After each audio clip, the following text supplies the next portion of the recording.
is women wearing long dresses. Now, I want us to study that for 1 minute.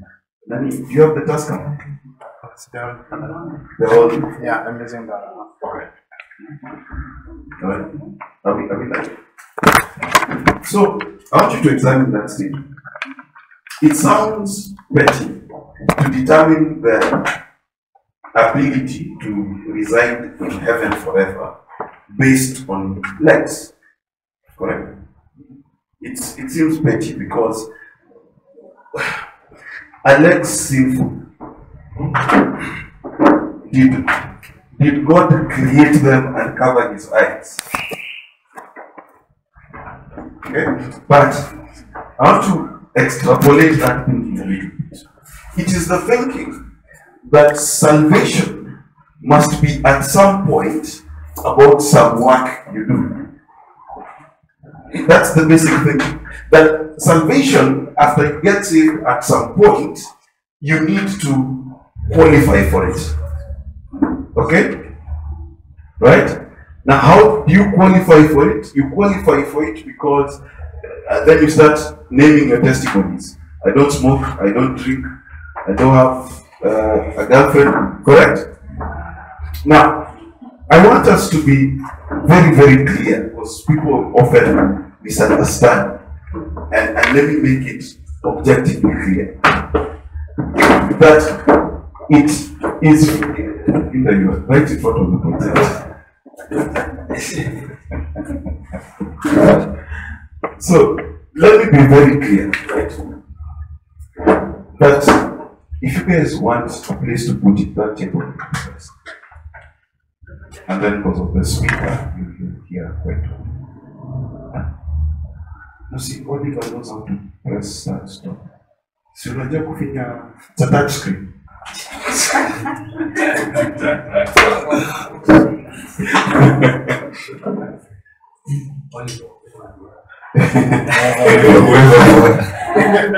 Oh, by the way, I'd like to introduce you to whoever you are, someone. Stand up. Wherever you are. That's wherever you are.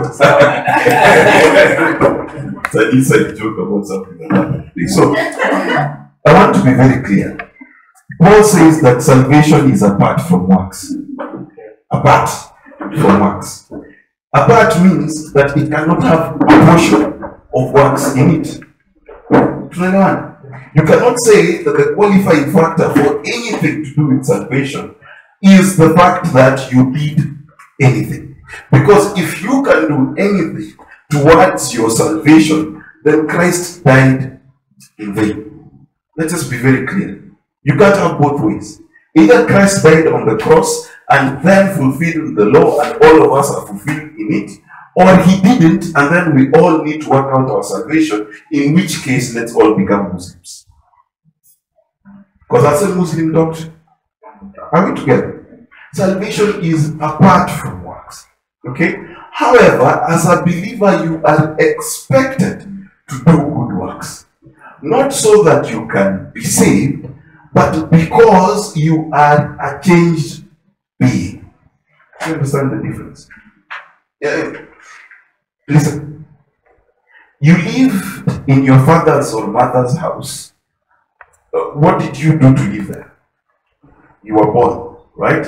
Similarly, you were born again into God's house, correct? You don't need to do anything to belong to that family, correct? Now, even if your mother and father had 10 helps, there is still things you needed to do in that house, correct? Right? Now, those things did not determine whether you are a son or not. True or false? Because the son belongs because he belongs. He does not belong because he qualifies. Okay? Or which one of you in your birth certificate has your qualifications? Yeah? It's called A in pregnancy. There's no such thing, correct? But as a child of the home, if today you went home to your parents' home and you found the table dirty, would you wipe the table? Yes. But would you wipe it because that's your entry into the house? You understand the difference? Okay? Now, we must then be clear that there is never going to be a point where you can determine what is right and wrong by law only. Can I prove it to you? Yesterday there were terrorists. Okay? How many of you are willing to have shot those terrorists? 100%. Doesn't your Bible say do not murder? You are not murdering. Yeah. What are you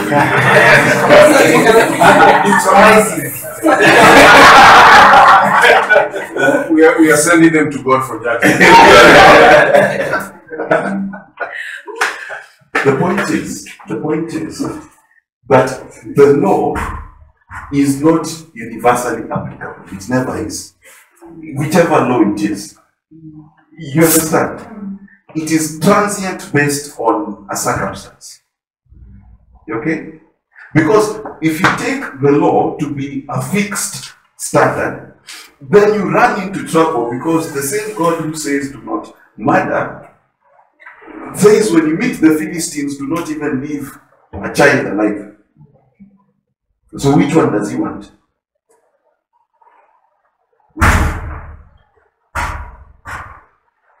Is he confused?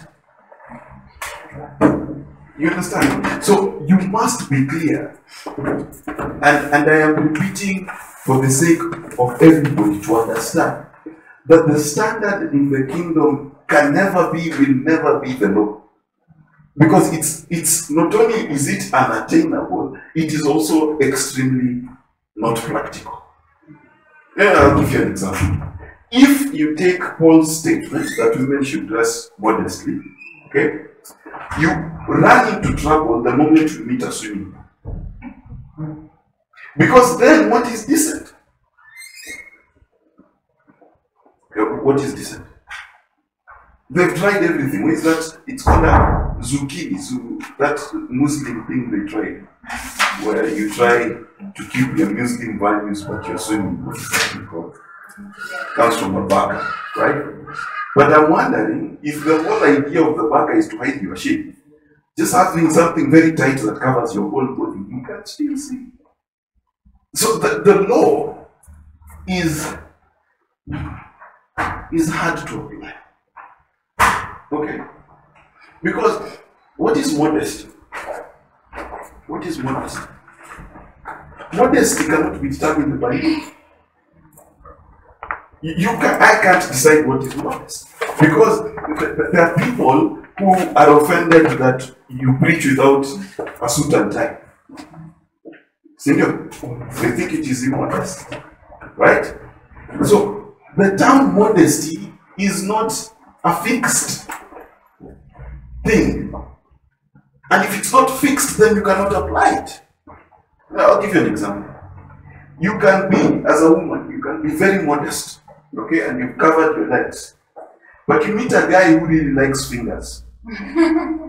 He has a finger fetish. Then you'll see your fingers and be, quote unquote, stumbled. Are you immodest? Will he say, oh, you tempt the me with your finger? Did you understand? So if you are born again, you must understand what Paul says in Romans 10 verse 4. He says Christ is the end of the law. Do you understand what the end of the law is? It's the end of the law. You know, people say, oh, he said he did not come to do away with the law, he came to fulfill it. Correct? Let me ask you a question. If I tell you I have fulfilled the requirements of you to get a visa to go to the United States, what do you need to do to get a visa? So you just go, right? So when Christ fulfilled it, then we have no business fulfilling it. Hello? This is hard things to swallow. And at the back of your mind, you're thinking, okay, so if there is no law, I can do everything. But Paul says that. Paul says all things are permissible, but not all things are. So you need to move your mind, and I'm not repeating myself, but it is for the sake of many people to understand that the threshold moved. You've moved into another sphere called love, which, by the way, is harder, which, by the way, requires more work, which, by the way, is less understood. Did you got to learn? Yes, I'm together. Silence. Let me ask a question. Many Christians can give you a testimony of the things they have not done. Still, I want you to ask yourself a question. If you have a pen and paper, write it down. I want you to tell me how many loving deeds you've done in the last 1 week.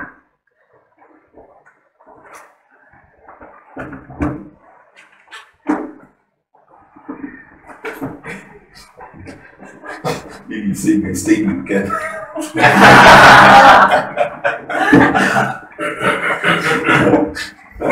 No, but just think about it. How many loving things have you done?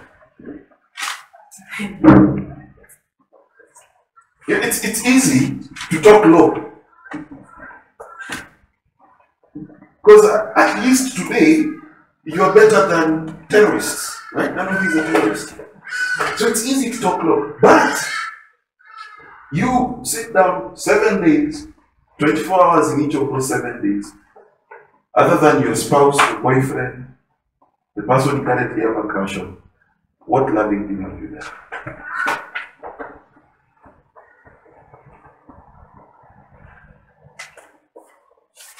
See that silence? And yet, we forget, you know, I kept wondering to myself why God would say that He is loving. It's a very strange thing for God to claim to be. Okay? Because every other God claimed different things. You say He is strong. Okay?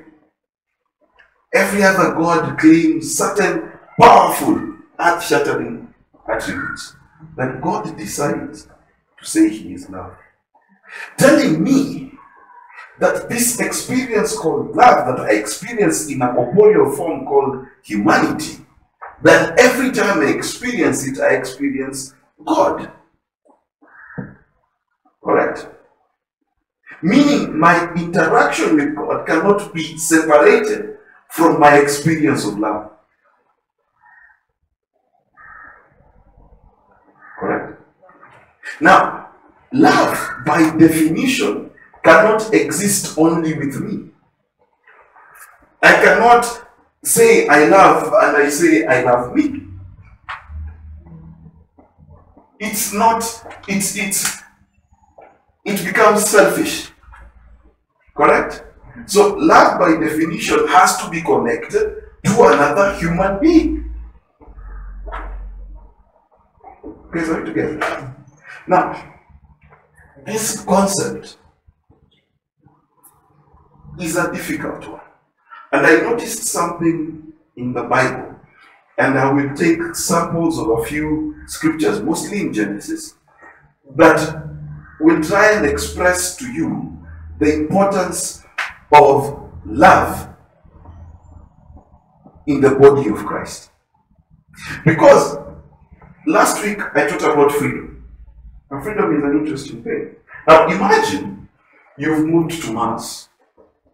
Okay? And there is nobody there. Correct? You realize you don't need the law. Because what will you steal? Okay? You understand? What will you steal? What will you covet? Am I making sense? Okay. Now imagine you're in Mars and you meet an alien. Okay? Now, you're there with the alien. What do you think will be the first thing you need? If you meet an alien, what's the first thing you need? The first thing you need is an understanding of whether you are loved or not. It's the first thing. The first thing you need to understand is this alien out to harm me? Or can we cooperate? All those are functions of love. Am I making sense? So, if this alien, and you decide to love each other, okay, you will then build a society based on what? Mutual benefit. And that is love.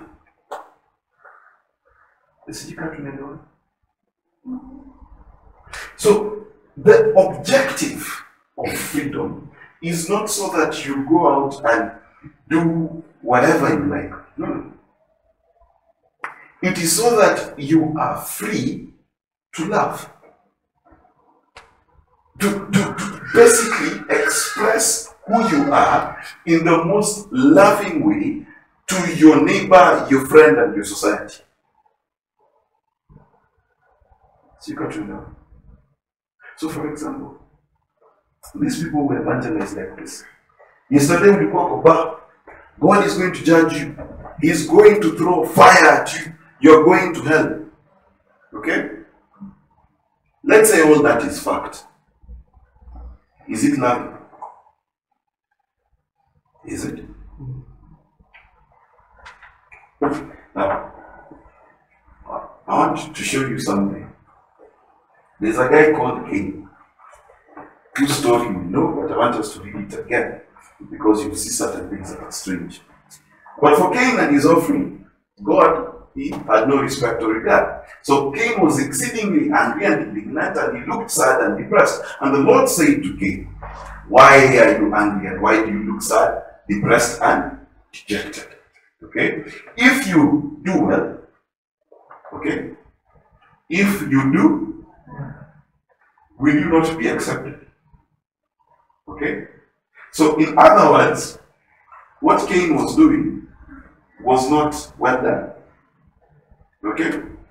And why do you look, and if you do not do well, sin crouches at your door. Its desires for you, but you must master it. Now, I want you to understand something.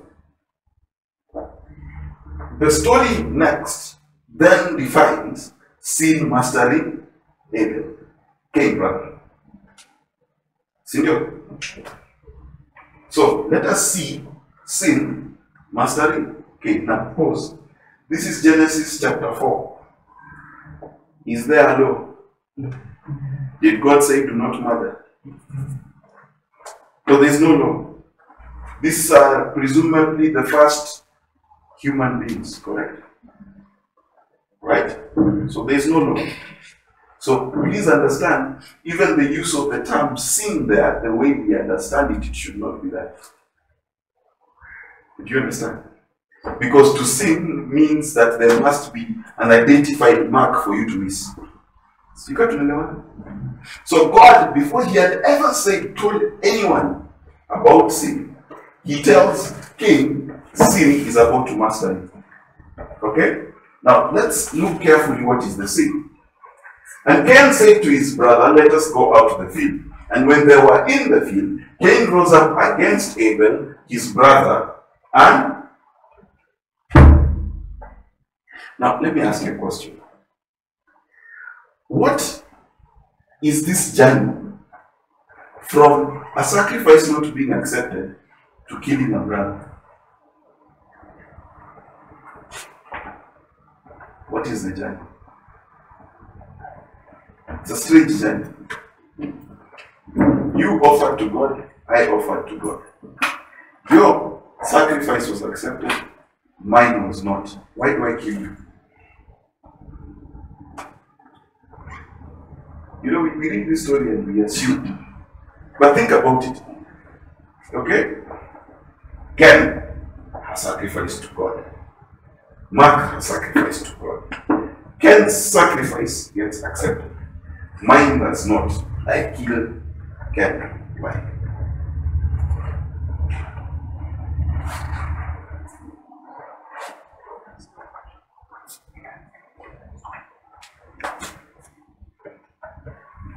Cain has a theory. So that you are the only one left to offer to God. Now let me explain something to you. What Cain is saying is absolutely true. This is competition for resources. This is competition for survival. This is competition for putting myself first. You get it? He's simply saying that, listen, instead of me improving myself, okay, if I get rid of the A student, I'm the new A student. Okay? We saw the same thing with X.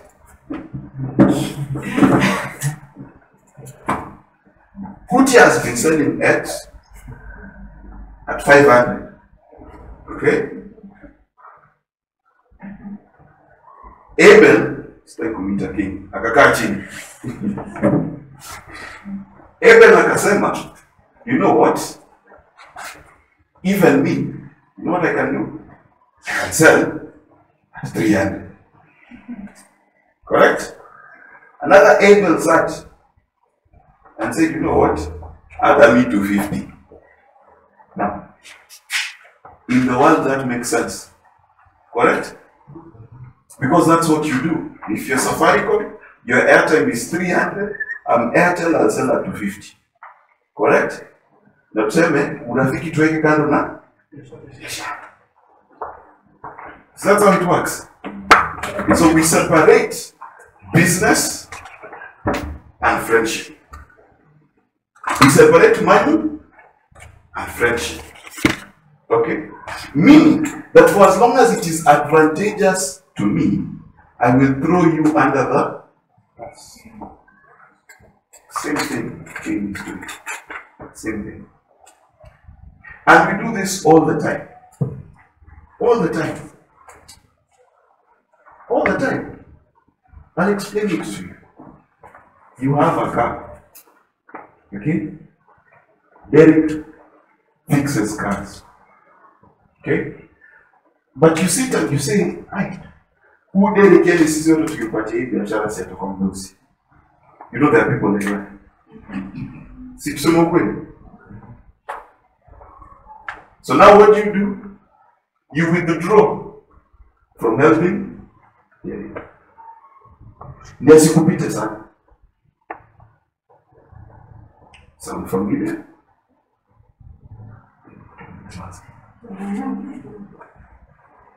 Cain rose up against Abel, his brother, and the Lord said to Cain, "Where is Abel your?" And he said, "I do not know. Am I my brother's keeper?" Now that's a critical question.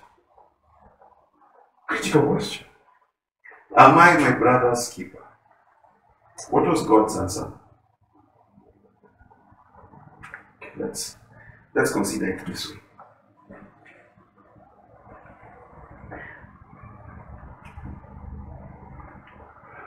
I'm wondering whether I should ask this. Because it will offend now. Okay, let me ask. You know how you go you know how you go to church? And they tell you greet your neighbor? Tell him he's handsome? You tell him he's beautiful? Tell him this is 2019 is his year? It's your year. Right? Question. How many times do you know how that brother is doing? Question. Look around. Look at your best friend. Person you know most here. Okay, who's not your spouse? Okay? Tell me, how are they doing? I didn't say ask. I said look. My question. Other than your direct family, your wife, your mother, your father, your brothers, your children, how many people do you feel responsible for their well-being? That it concerns you whether they eat or not. It concerns you whether they have rent or not. How many? So, brothers keeper, right? Now, I want you to think with me. And God said to Cain, okay? And the Lord said, "What have you done?" The voice of your brother's blood is crying to me from there. Now, this thing used to be very little to me. I used to think about it only in terms of murder. And that's how we've taught it. That if I kill Ken, hiyo damu imetoka, inaongea. Right? Yeah, because that's what I was taught. See, that's who knows different. Now, let me tell you something. I want to make that statement a bit bigger.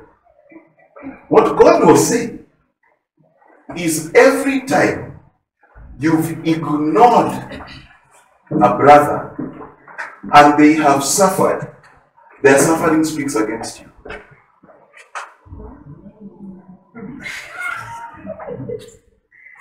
Every time you've ignored a brother and they suffered, their suffering speaks against you.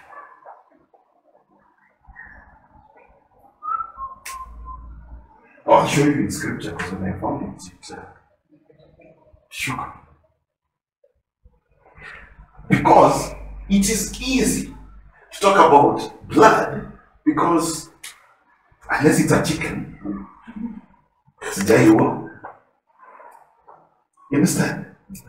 But consider what God is saying. The principle is not based on the murder. The principle is based on his responsibility to take care of his brother. And therefore, to the extent he failed to take care of his brother, what speaks against him is interest. It is not heaven. Are we clear? It is not. It is the ground. Dangerous statement. Because what are you standing on or sitting on today? The ground, right? So can you imagine if the earth speaks against you? Now we think God cast Cain. But God says something strange. He says, and now you are cast by reason of me. God is not cursing him. He's explaining to him.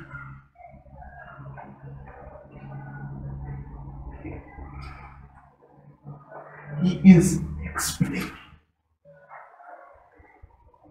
He's saying that you violated a principle by which the earth works. So in other words, God is explaining it like chemistry.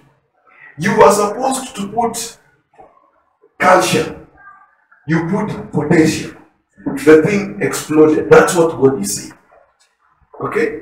Now God is establishing a principle and he's saying that if you're not your brother's keeper, okay, right, you are cast by reason of the earth, which has opened its mouth to receive your brother's shed blood, from whose hand? Your hand. Okay? So you guys know? Now let me show you what happens next. Go on. What is still explaining? Still. Okay? Now, listen to this carefully. When you till the ground, it shall no longer yield to you its. You shall be a fugitive and a vagabond on the earth, in perpetual exile, a degraded outcast. Now, please understand, this is not a curse special to. It is a curse special to every brother who's not a brother's keeper. I'll prove it to you. Because Genesis, it seems, is full of these stories. Genesis, the whole book is about brothers keeping your brothers. The whole book.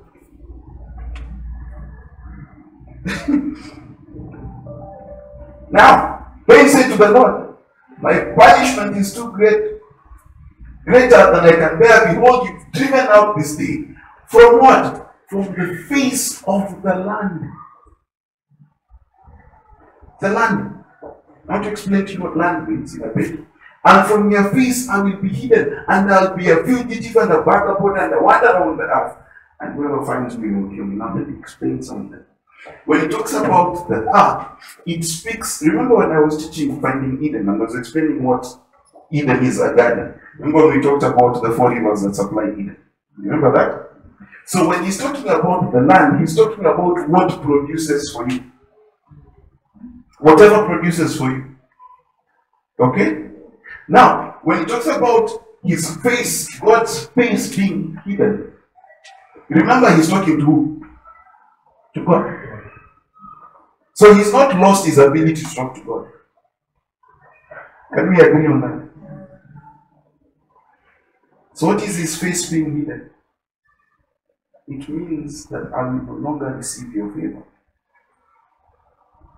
And how many Christians today can speak to God and have none of his favor?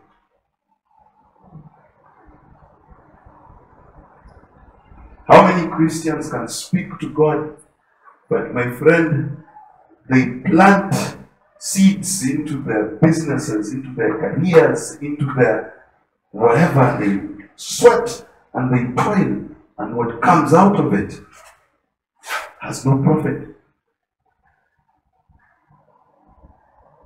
And then we are told, oh, the devil is holding your blessing. No, no, no. There's blood that's speaking against you. And this blood, I keep saying, is when your brother suffered on your account, that suffering speaks against you. Not sure. Let's go on. There's a guy called Lot. He's an interesting guy. First, I put 14 before 13 on purpose. Because at this point, Abraham should not care one bit about Lot. But look at what Abraham does. And they also took, these are the 4 kings, they take Lot prisoner, and one who had escaped comes to tell Abraham that his nephew has been captured, and Abraham immediately leads his 318 trained servants born in his own house to pursue the enemy. Now, I want you to understand how many wars had Abraham fought before? None. How many kings is he going to face? How prepared is he? Okay, have you watched how ancient people used to fight? Kuna bulletproof vest? Abraham drops everything to go rescue Lot. What is he being? A brother's keeper. Now, let's continue. Of course, he goes and he wins. Okay? Then he divides resources, and he brought back all the goods, and he brought back his kinsman, his brother Lot, and his possessions. The women also and the people. Continue. Melchizedek, king of Salem, later called Jerusalem, brought out bread and wine for their nourishment. He was the priest of God Most High. And he blessed him and said, blessed, favored with blessing and bliss with joy, be Abraham by God Most High, possessor and maker of heaven and earth. Of heaven and earth. Now pause. I've always been taught that he was blessed because he tithed. That's not the logic flow. Where is Abraham being blessed? Is he being blessed because he's a mighty warrior? Why is God blessing him? For being a brother's keeper.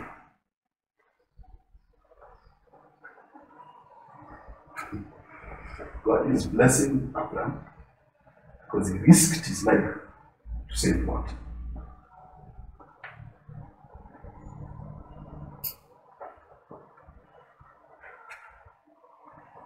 Blessed be praised and glorified God, for he has given your foes into your. So the victory is God's. And Abraham gave him a tenth of all he had taken. Now we took this story and we put it here. So let's think. Why is Abraham being blessed? Because if it was for conquering, then those kings were blessed too. Because they just conquered Sodom and Gomorrah, correct? So it's not for fighting. Why is Abraham being blessed? Because we're taking care of Lot.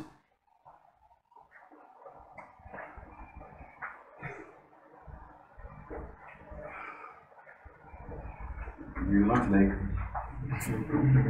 Because when I finish this study myself, I backslid. Because I realized I've not been a Christian. So, is it about time? Because clearly, the blessing comes before the time.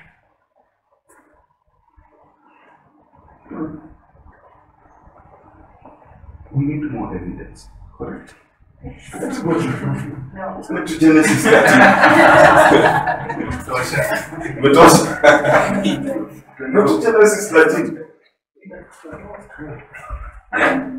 But Lot, who went with Abraham, also had flocks and herds and tents. Okay? Now the land was not able to nourish and support them, so they could dwell together, for their possessions were too great for them to live together. First, this is a huge lesson on inheritance, but I will not teach it today. Okay?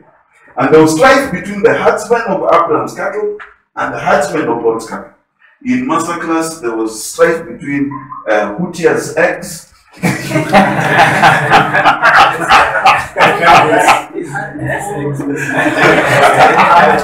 Love my ex.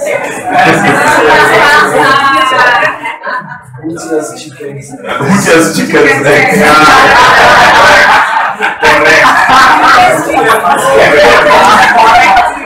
That is correct.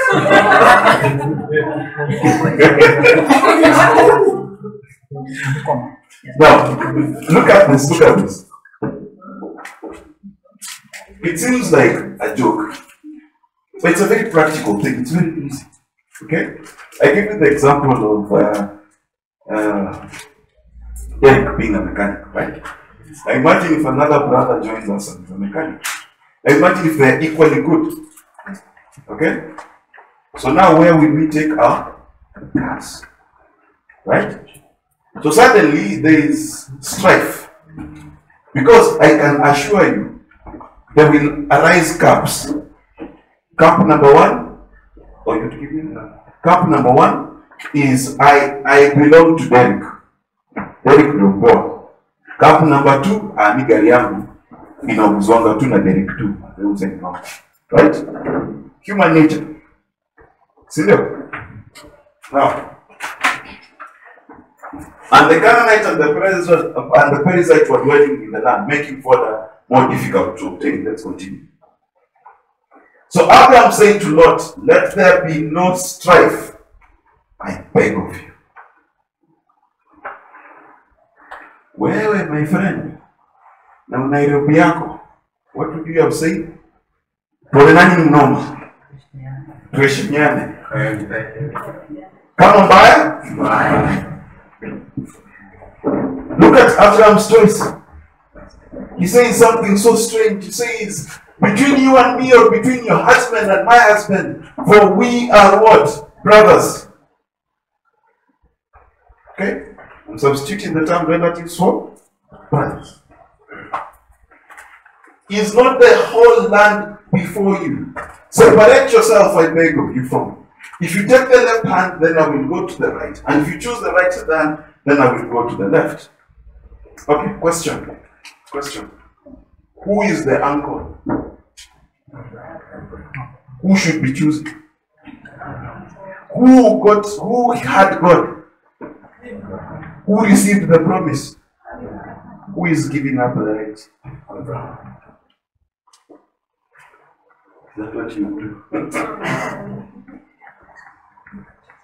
Abraham is a senior by age, is a senior by anointing, has every right to choose, because if it was not for Abraham even bringing up Lot, where would Lot be? Right together. But Abraham says what? Let's separate now. What is interesting here? And Lot looked and saw that everywhere the Jordan Valley was well watered. Okay, this is basic agriculture. Where there is a river, see, there is water. Now, this is ancient Canaan. My friend, it's a desert. So clearly,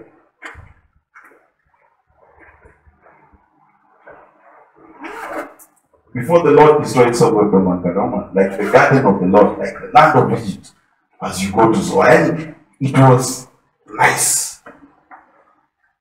It was the best. He took the best, comparable to Eden. That's what Abraham gives up.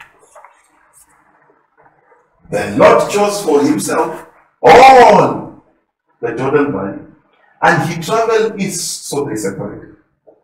Abraham dwelt in the land of Canaan and Lot dwelt in the cities of the Jordan Valley and moved his tent as far as Sodom and dwelt there. Okay? So please understand. Not only did he take nice vine pasture, he also lived in a city. Do you understand? He had Wi-Fi. Okay? So he's got it good, he's got it made. Sounds like a good deal, correct? Now, I want you to listen to God. Right? No, go on. The Lord said to Abraham, after you pick that step and you sleep. God is speaking to Abraham after he's been a brother's keeper. God is speaking to Abraham after he had chosen what is good for his brother over his own good. It's not out of the blue. And then what is the promise? Lift up now your eyes and look from the place where you are, northward, southward, eastward, and westward, including what Lot had taken. For all the land which you see, I will give to you and your posterity. Alright. So, what is the difference between Abraham and Cain? The land speaks against Cain, but the land is given to Abraham. Why? Because Abraham, from the day he had God, always took Lot with him. He took care of Lot.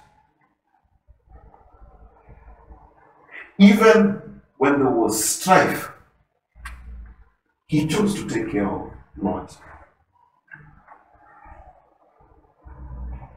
Now, can you imagine your legal tussles today?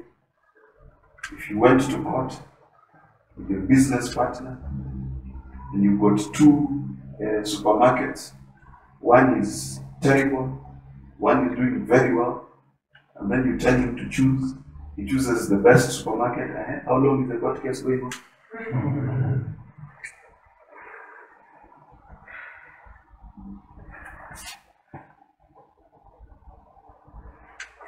You know the question you should be asking yourself, and like I asked myself, you're not even a Christian. Because the amount of sleepless nights I would have, if we bought a car together, then tukigawanya, wewe wende na engine, we back in a boot. But what is Abraham doing? He's being a brothers. There's another fellow. Again, Genesis. I told you I'll give you an example. Because I'm not watching kufundisha hii teacher. At 7, there's a guy called Joseph. We'll go back to Isaac and Esau. Okay? His brothers see him, they're jealous of him, you know the story. Okay? And they wanted to kill him, and then they didn't kill him. Skip on to go to what happens. You know this story, I don't want to read it. So go on, they sold him, they ended up selling him. Okay? Now, the reason why I put this scripture is I want you to show you that these brothers didn't kill Joseph. See? Now, if my theory on Cain is true, you should see the same effects for them that happened to Cain. It's only right, isn't it? Okay. So now, clearly they did kill him. Yeah. But they are not being brothers keepers, correct? Yeah. They are brother sellers. Yes. Let's go to 38. No, the next scripture, I think. Now, the first thing that happened was to Cain was separation, right? What does that say? And Judah withdrew from his brothers and went to lodge with a certain Adulamite named Hira. Interesting, isn't it? Then let's see what happens next. And Judah's firstborn, was wicked in the sight of the Lord, and the Lord. And Judah told Onan, marry your brother's widow, live with her and raise offspring for your brother. And Onan knew that the family would not be his, so when he cohabited with his brothers, he prevented conception, he pulled out his blood, he would stop. So that's a story.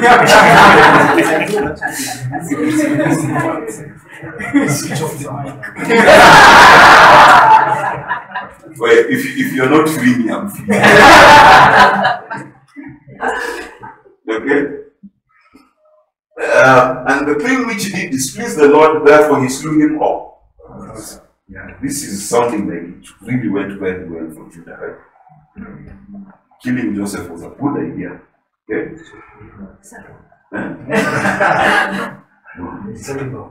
Oliver is asking if pulling out. Actually, let me deal with that thing. This scripture has been abused a lot. So put a pause. Let me deal with two things. Number one, for the sake of Oliver.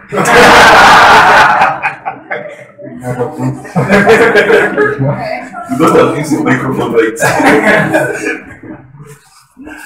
Number one, it has been used to say masturbation is wrong. He was not masturbating. If that's how you masturbate, you're doing it.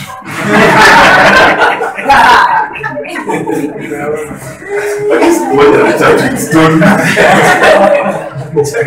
Church is done. That's not how it's done. So, look here, from a plain reading, no, that's not what is happening. Number two, God did not punish him for spitting his seed on the ground.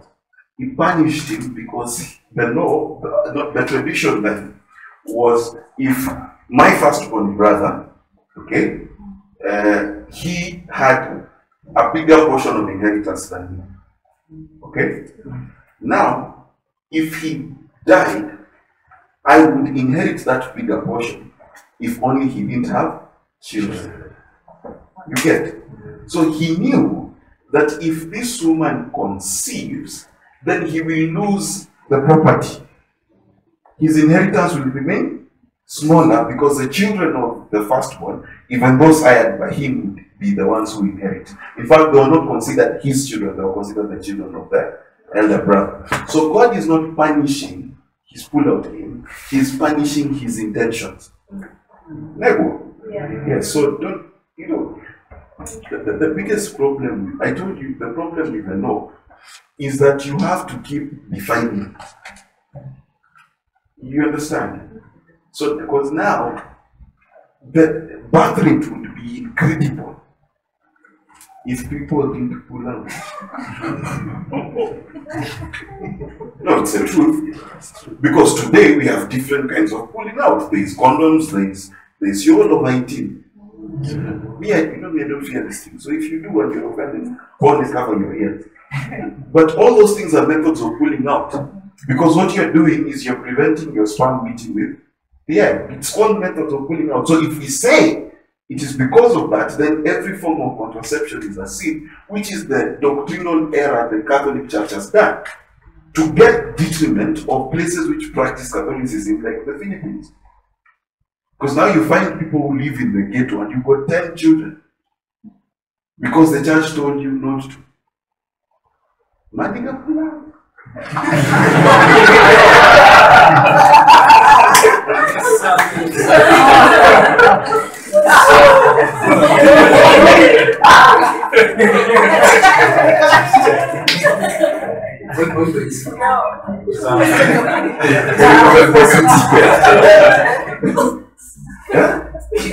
You understand?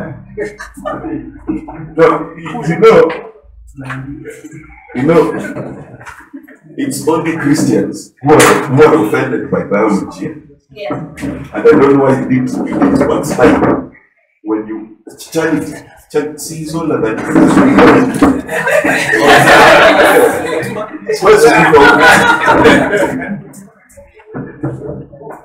When you're going there, brother's keeper, man, brother's keeper. Right? You get how it works. You understand? So, please, whether if you come to masterclass, just know I keep it real. I'm just helping you. This idea of the church is shy about certain things. When people who come, the biggest problem with the silence of the church is sex education today has become pornography. For most of us, 99% of what we know about sex comes from someone with 3 X's at the end of their name. It's the truth. The church just doesn't want to see it, but it's the truth. But you see, we need to start having this conversation. Right together. Because even a married Christian when I want to make on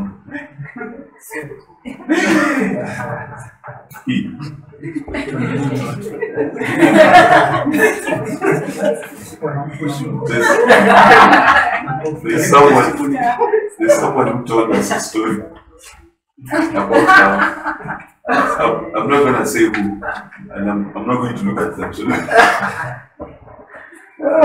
and they said how it was a prayer item.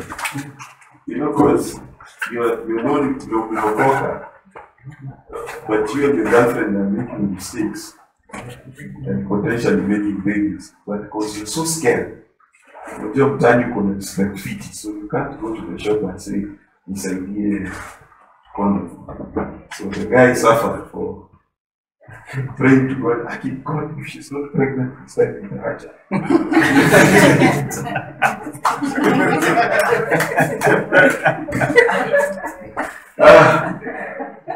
So anyway, let's move. Now notice, Judah has lost his brothers, correct?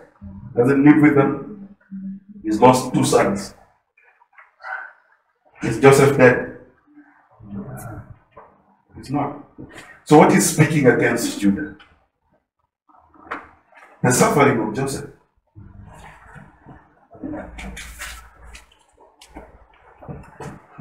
Jesus put it like this.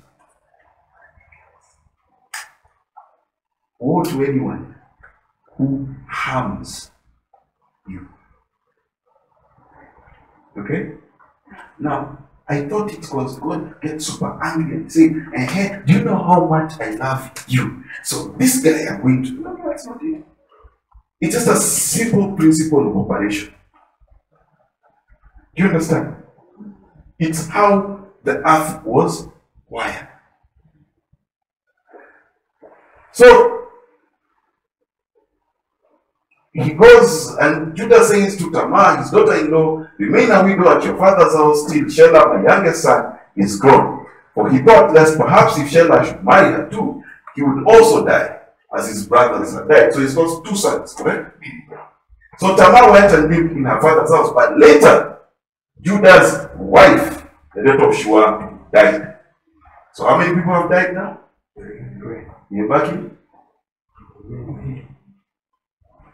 Joseph is not dead. In fact, Judah is the nice one. Judah is the one who sold it. So this brother's keeper story is serious. Then Judah was confronted. He went up to his sheep shearers in Timnath, and his friend Hira the Adulamite. Let's continue. And when it was told to Tamar, listen, your father-in-law is going to Timnath to shear sheep. So she put off her widow's garments and covered herself with a veil, wrapped herself in disguise, and sat at the entrance of Enaim, which is by the road of Timnath. And for she saw that Shelah was grown, and she was not given to him as his wife. And when Judah saw her, he thought she was a harlot or devoted prostitute, and at the bow of her goddess, for she had covered her face as such a women did. Now, pause. I want to just tease people who like reasons. Let me explain something. I get very happy. Kitambo, the prostitute was uncovered. Sasa distance ilikuwa nini?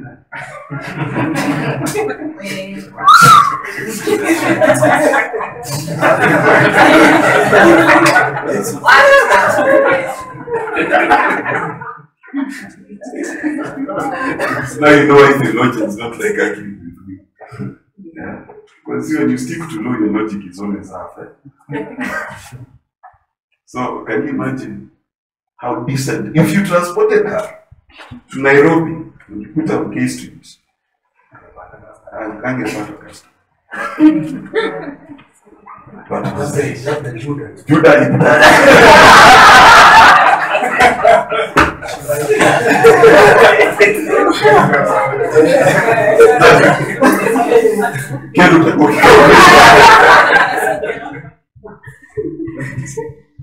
Judah was like, wait, let me check that veil.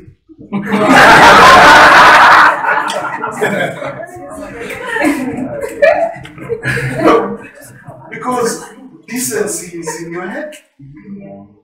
You understand? It's not a real thing. Okay? But anyway, that's not what I'm talking about. But continue. He turned to her by the road and said, come, let me have intercourse with you. Now, pause.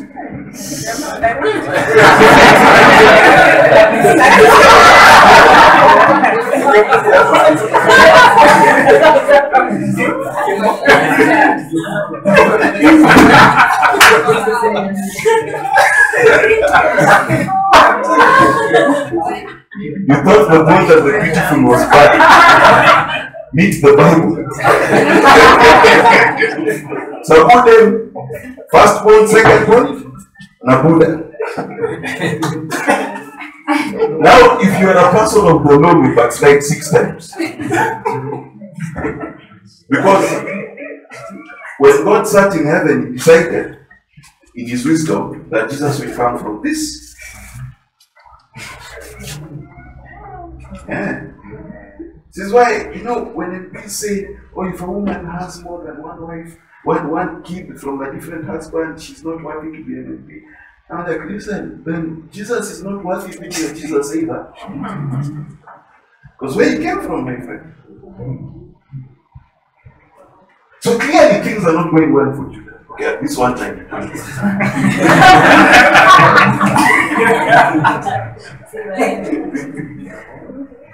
He got twins, you know. And he said, what will you give me that you may have intercourse with me? And she answered, I will give you a kid from the flock. And she said, will you give me a pledge, a deposit until you send it? Continue. And she said, what pledge shall I give you? She said, your signet, your seal, your cord, and your staff that is in your hand. And he gave them to her and came into her. What?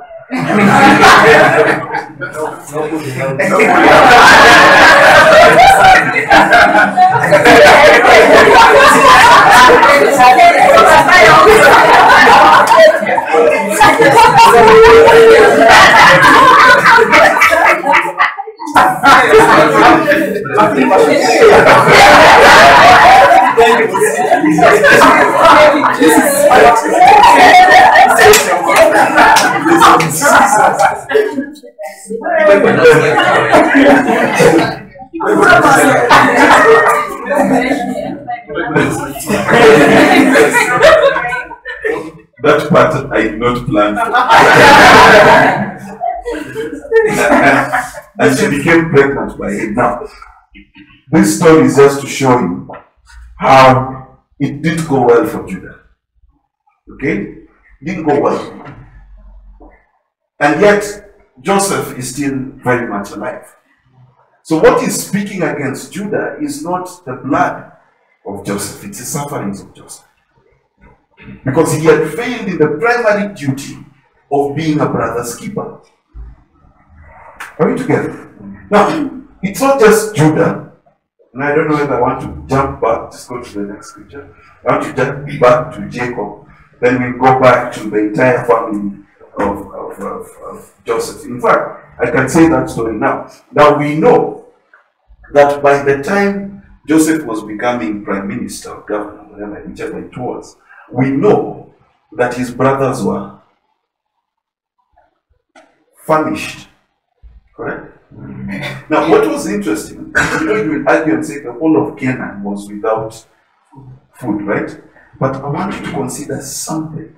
But when there was famine in Isaac's time, God provided, right? Same for Abraham. Now, what I find very strange is for this brother, God said nothing. And you see it. In fact, take me to that scripture, it's 39.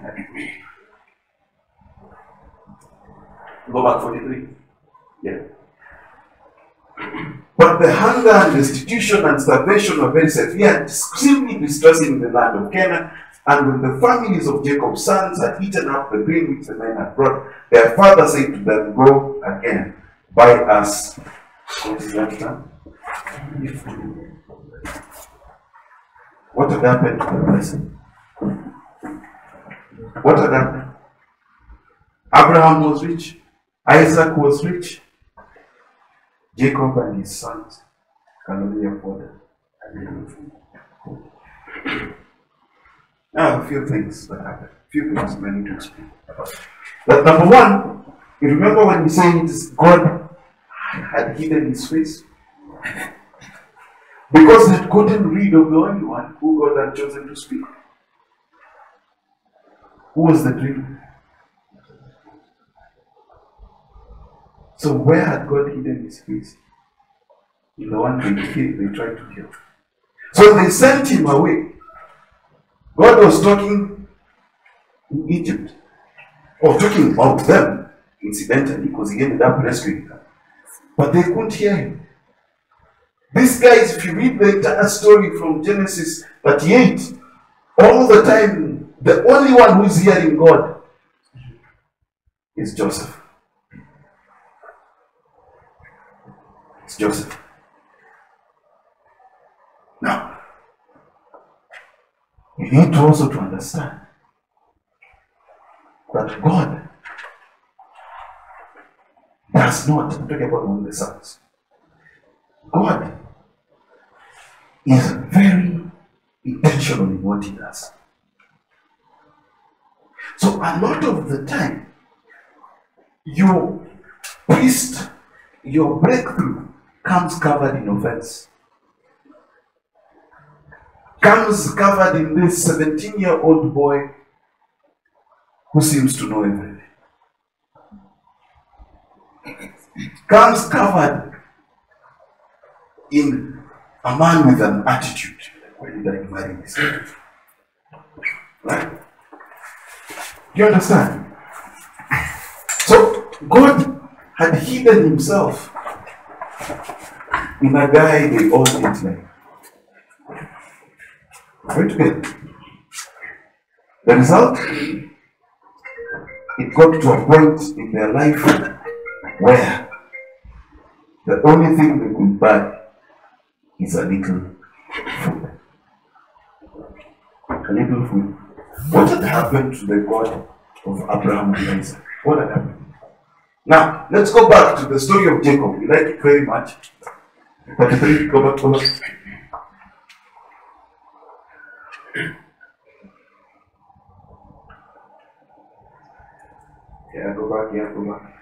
There. Now, you know Jacob's story, right? Okay? Jacob had stolen the birthright, correct? And he'd been blessed by his father. But I want to show you something. And Jacob raised his eyes and looked at, behold, Esau was coming. With how many men? Who got the blessing?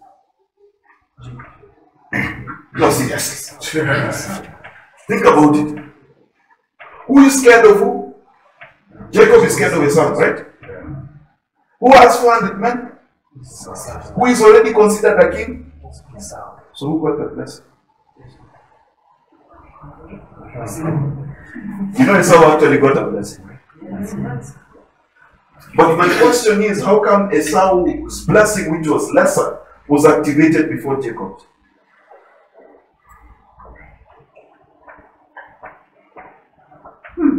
But you know Jacob's story. Let me tell you Jacob's story. So that I don't have to read. You saw the many scriptures there. I'll tell you the story. After Jacob betrays the brother the second time, he has to run away to his uncle's house. So what happens, like happened to Cain and Judah? Separation. Okay? So he's separated. Now when he goes to Laban, we read the fairy tale, the romance of falling in love with a girl who you're willing to work 14 years for.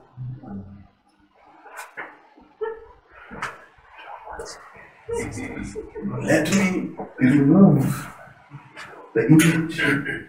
Ain't no one worth 14 years of slavery. It's not a good thing. No. How did Isaac get married? Did he do 14 years for anybody?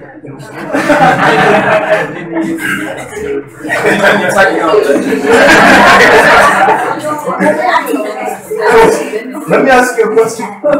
What did God promise Cain? He told him that you will work and the earth will not yield to you its strength. So he worked. What did he get? Not what he wanted. Sound familiar? So this thing we romanticize, no, it is an expression of Cain's curse in Jacob's life. Because Isaac was at home chilling, the wife was brought. Why is it that the son now has to work 14 years?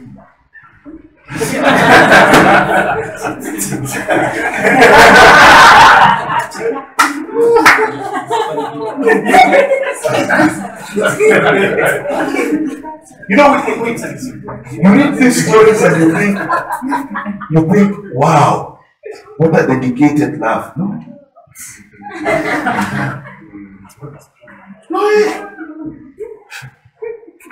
Let me tell you how serious this story is. You know, we always think Rachel was a prize, okay? When they're leaving the father's house, who turns out to be a thief?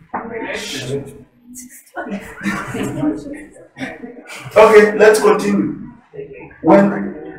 Who is willing to trade a night with her husband for some fruit? Okay. Who gave birth to Judah? Leah. Yeah, so that's good. Rethinking. That's all I'm going to say. But 14 years you worked. Now you have a wife and you have 0. 14 years a slave it was. Because even slaves in the United States were given wives. So seek you to know. He's just being a slave. I continue. He says that Laban changed his wages how many times? 5 times, was it? Changed his wages. What does that mean? That he worked, and what he worked for, he was not given. Isn't that the land not producing what you worked for? That you have a deal. Nikimaliza utanipatia watch. Au naambia msee shika hii bango. We can clearly see that Jacob's life, despite having the double portion of the inheritance because he bought it from his brother, okay, and despite having the blessing of Isaac, he was touched on the head. There is no evidence of it when he meets Esau.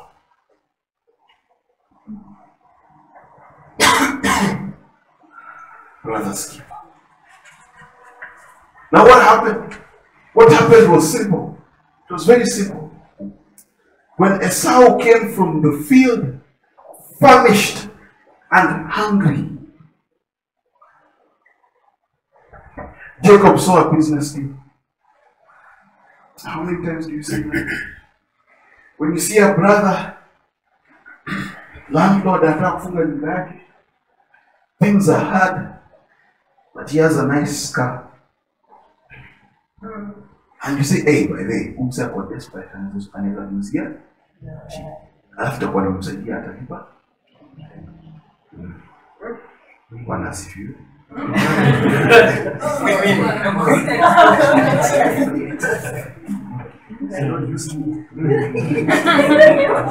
So what have you done? You've just made him trade his birthright for some stew. Or your destiny is Jacob. No.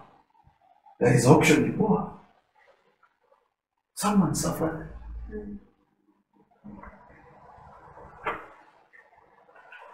Oh, mother amedai. Mtoto wake ni mjinga. Tuwe tununulie shamba cheap. Tutapeana testimony master class. God alikamtuma. God alikam? Hey, karibu. There's chairs here in progress. Okay? So what happens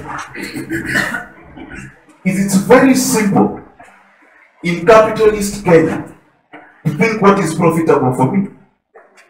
And that's what we consistently do. So someone comes to you for help. And then what do you see? Inside your loan, you watch up and a couple. Will it be quite good to talk? What? So we sort of.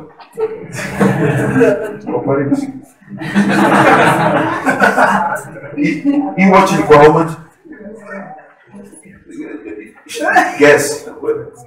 5 million. Well, it's a road. Cool money. It's a road. It's a road. Yeah. So, will you know 5 million? Wait, this play along. So safe does it not work. So, watching 5 million. Sasa, Panyevi. You take 500K. No, see, that's what we do. Yeah, 300. Right? And then you feel good because, see, I gave him some stew.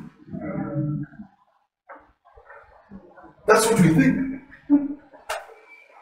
So, we do that with the loans we give our friends. We do that everywhere. We are always looking to take advantage. Because someone is hungry. And in their hunger, you saw opportunity. Ukasema tubadilishe, tuseme marafiki yachanganyiki na. And it's common that every time there's an opportunity to take an advantage, you will. You're a mechanic. Someone gives you a car. And then you sit and you see wameshinda bonyeza chapa. Overnight, you decide the price of that spare part is now 3 times the cost. You're a taxi driver. Msee anakaa umevaa jeans na t-shirt. Nauliza, unaenda wapi?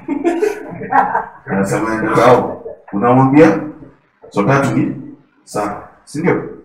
Mwingine anakaa ndio simis classic ni. Anakaa expensive. Boy ina? What are you doing? What are you, just think about it. What are you doing? Even worse. Black guy price. Now, Zungo, I charge just $100. What are we doing? It is the same thing Jacob did to Esau. Now you see, we jump to the part where the Bible says that he received the blessing, but we do not understand how much he suffered until he reconciled with his brother. We don't see that. We don't see that he worked for 14 years and another 7 years, 20 plus years to come out with some sheep. We don't see that. We don't see that after this. We don't see.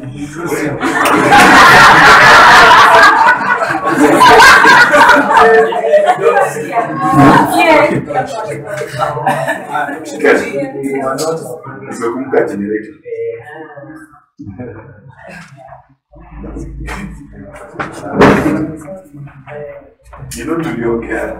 Let me tell you, let me digress. Now that we have come to that, when you are moving here, in fact, God told us, let's even put it and say, I have a generator. And you say, we can. You pick up Yako, tutaenda tuchukue generator. So what are the price of disobedience? Let me tell you, I apologize. I have failed you. No,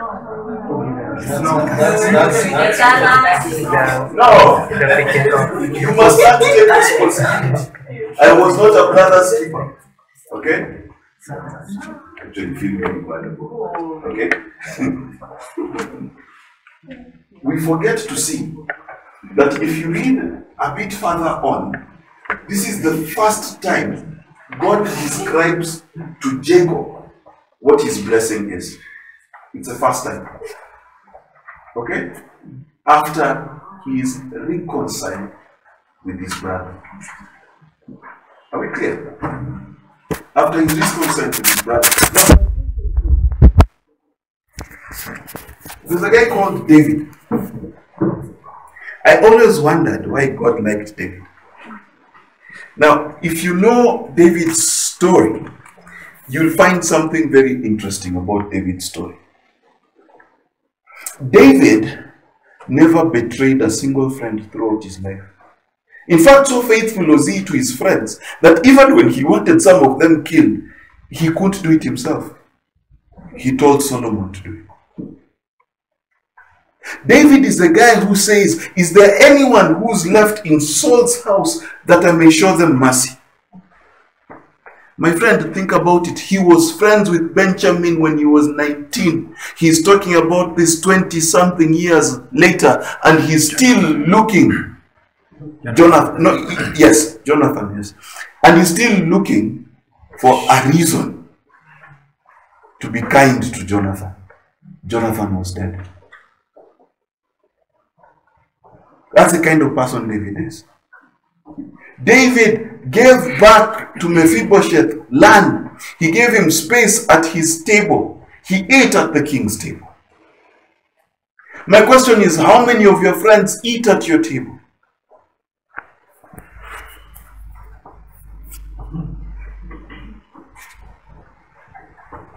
How many? You see, we practice a Christianity today that is so self-centered. All we are concerned about is the throne. God promised me a throne. But we have no friends to take us there. None. Do you have a friend that can trust you with their life? That you're not married to?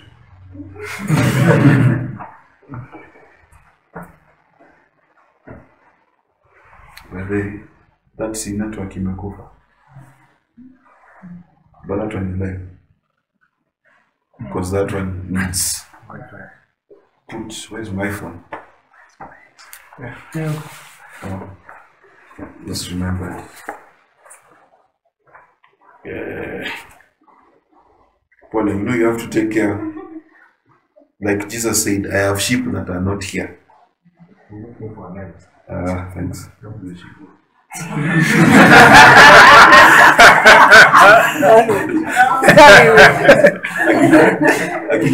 I don't know how you get to it. Pass it so she can connect. I've put a hotspot in my phone. So the question is,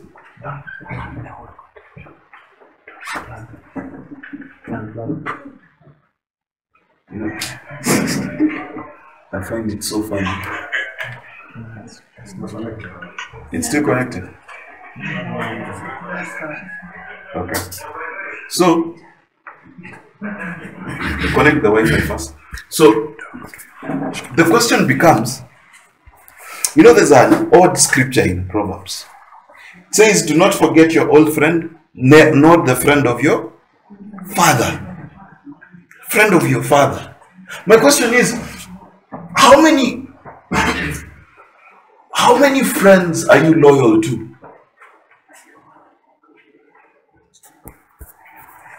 How many people would you say that if I was going to choose, now you see how God brought you right on time?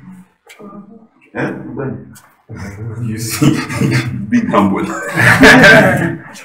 Now, I want us to go to the book of James. Someone read it for me, because James, the chapter, I think it's chapter 5, where it talks about that faith without works is dead. And I want us to read that scripture. Okay? Right? Anyone who's found it? The book of James. I can't remember. King James. Actually, it could be James 3. Let me find it for you. James 1. Read without action. James chapter 2, 14, 26. Let me just read it. Because we read this scripture and we have never seen what it actually means. Chapter 2, 14. Ken Mazekesho tunaenda kushika generator. What is the use, the prophet, my brethren, for anyone? Okay, you have to be super quiet because guys are listening online. What is the use of prophet, my brethren? For anyone to profess to have faith if he has no good works to show for it? Can such faith save his soul? Question. Now, we've taken this scripture and we've always assumed that the faith is like this. This is what I was taught one time. I was taught that what it is that if I believe God that I am going to get a job, I must begin to buy clothes for the job, right? Then I was told that if I'm a single person and I am trusting God that I will get married, then it behooves me to buy a wedding gown. Sindio, I know women.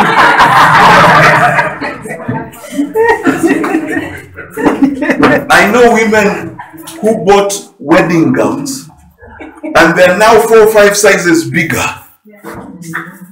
as an act of faith. But that's because we didn't read the rest of the scriptures. Okay? It continues to say, if a brother or sister is poorly clad and lacks food for each day, and one of you says to him, goodbye, keep yourself warm and well fed, without giving him the necessities of the body, what good does that do? So also is faith, if it does not have works, deeds and actions to obedience to back it up, by itself is destitute of power, inoperative and dead.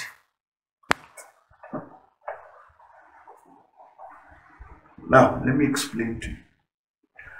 Faith without being a brother's keeper is dead.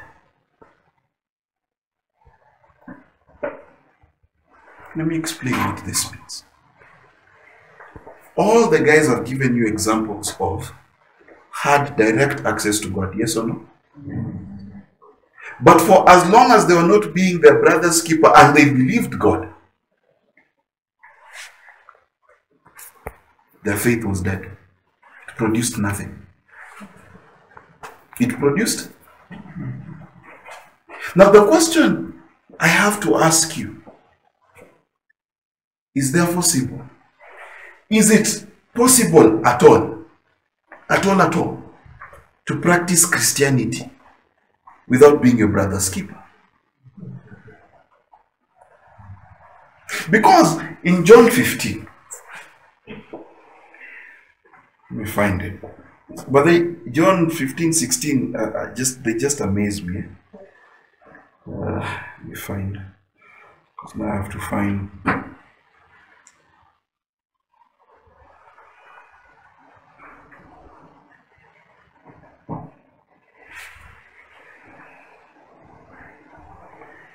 I have loved you just as the Father has loved me. Abide in my love, continue in his love with me. Now, what is instruction is that? What is it to abide in love? What is it to live in love? What is it? When I read this scripture, I understood that one of the biggest fallacies of the modern world is that you can fall in love. Question: how do you fall into something you're supposed to be living in? Oh, I know what they taught you. There's agape love, filial love, platonic love. Yes, I'm slave one.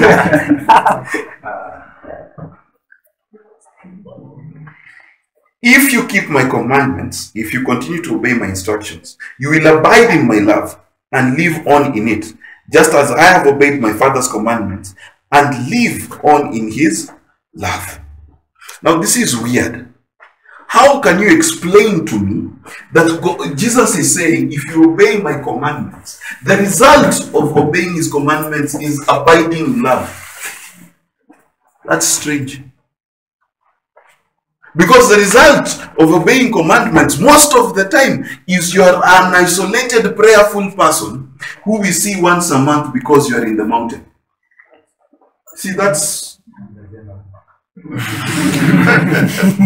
Have you noticed that the more righteous Christians are, the less loving they are? The more they stick their noses in their air and say, how could you? Right? But Jesus says the opposite. He says if you obey his commandments, then you will abide in love. Now my question again, what is this love? He says, verse 11, I have told you these things that my joy and delight may be in you. So again, let's pause. How many Christians do you know that are depressed?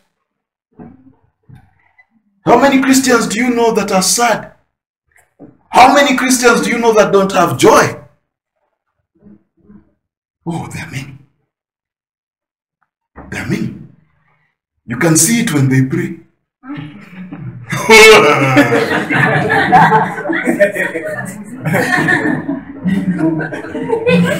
And then, to accommodate, we have mental health week. You know, mental health, let me tell you. There's a cure. I'm not saying it doesn't exist. I'm saying there's a cure. What is the cure? I've told you these things that my joy and delight may be in you, that your joy and gladness may be of full measure, complete and overflowing. Of full measure, complete and overflowing. My friend, is your joy full measure? Is it complete? Is it overflowing?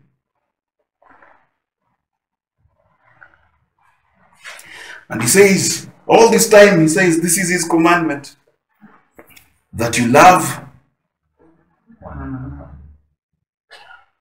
That you love one another, just as I have loved you. How did Jesus love you? While you were yet? Okay. Question. Between the one who's made a mistake, the one who hasn't, according to this, which one dies? Which one do we communicate nowadays?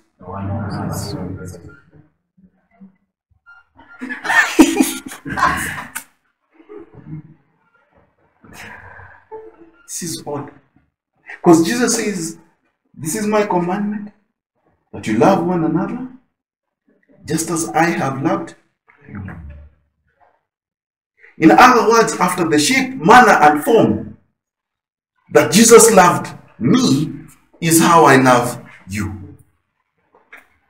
Meaning, when you make a mistake, it is my job to be inconvenienced, not you.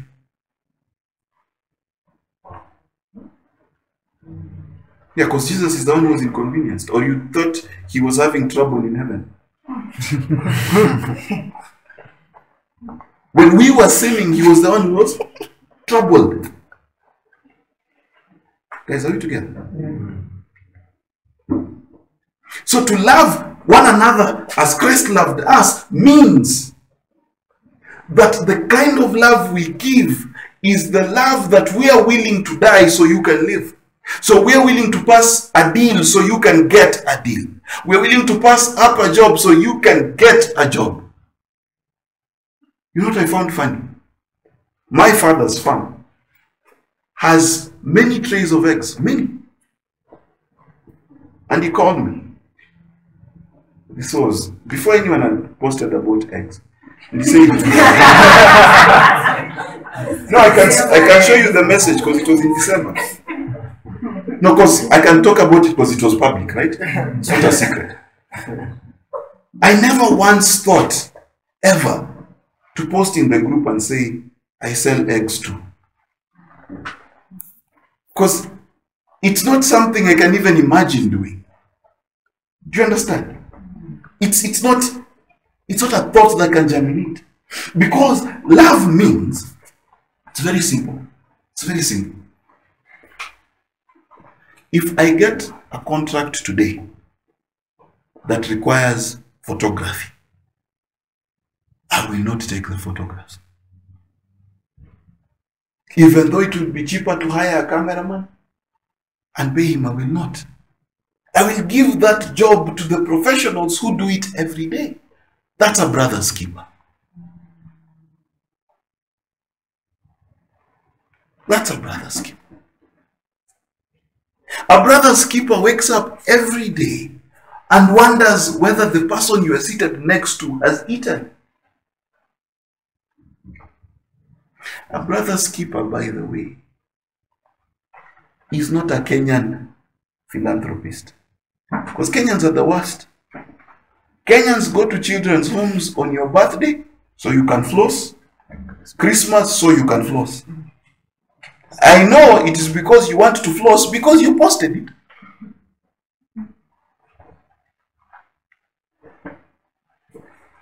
If you ever visit a children's home, adopt it. Send it money every month. Yeah. Because that's what David did with Mephibosheth. That's what Abraham did. And that's what the Good Samaritan did. The Good Samaritan didn't just give first aid. It says that he poured the oil and the wine, and then he put him on his donkey, and he took him to the inn, and he told the innkeeper, for as long as this guy is sick, for as long as he's incapable of providing for himself, his bill is mine. Whatever he incurs. My question is, whose bill do you pay? Who didn't come from your body or your parents' body? Whose bills do you pay? Who do you take care of? Which brother do you keep? Brothers keep any. See, mazini aje. Uko poa? Siku nyingi. Ukumiss. Uko poa? Haya sawa. That's what brothers keep. Keeping requires that you spend time and money and resources, correct? So my question is, which brother depends on you? Which one? In fact, better question. How many brothers today are crying because of what you did? How many people Have you taken food out of their mouths? How many people could you have helped and walked away from? How many did you say they could have died, but at least now I sold them to slavery in Egypt? They're doing better. How many deals did you cut where you took someone's birthright? It's the last shamba they had. Needed to pay fees. Instead of paying fees, it was 30,000. You said, you know what? Send me this shamba. And you thanked God because of how astute a businessman you are. Oh, how many times did you see someone is doing well? Hey, mtu anachora bana. Kaanza kuchora juzi manze, tunakaona na maseleb. Hata mimi nitaanza. How many times have you thought like that? Because instead of keeping your brother, instead of going, you know what? Bro, you can paint. Come paint my family. Come draw my family. I'll pay you for it. But how many art pieces did you buy from someone else? Oh yeah. Because you neglected your brother. You know, at my house, if Futia doesn't bring me eggs, we don't have eggs. We don't have eggs. We wait. But okay, holiday, we buy eggs. True story. Oh, and by the way, it's not because Futia is broke that I'm buying those eggs. It's not a helping thing. Do I change your economy? You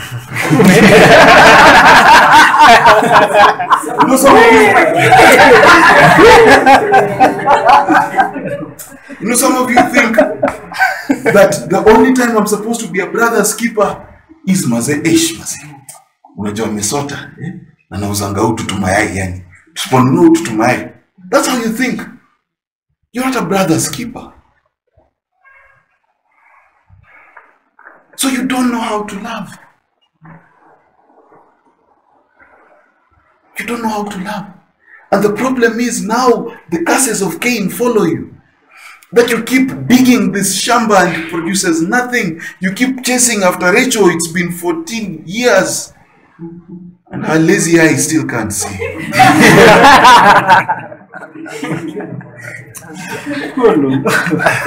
Can't happen. It cannot. Because the principle of this earth is it must reject Cain. It must reject Judah and the brothers. That's why they're in famine. But it must bless David. It must bless Abraham. Because they did what? Even when it was life and death for them, they chose the side of their brothers. Oh, I'm telling you, there's a guy called Jonathan. You know Jonathan? It's a strange thing. Jonathan meets David, his blood brother. They fought together. David is going to the wilderness. Who is hunting David? Jonathan's father. Question: have you ever wondered, even for 1 minute, if Jonathan would have died if he was with David?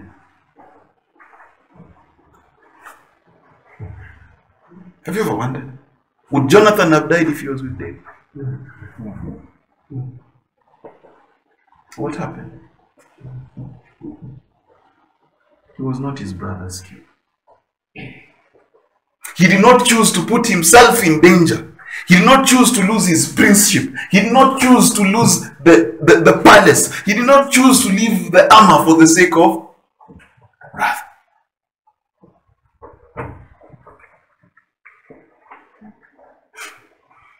I can show you these stories throughout the Bible.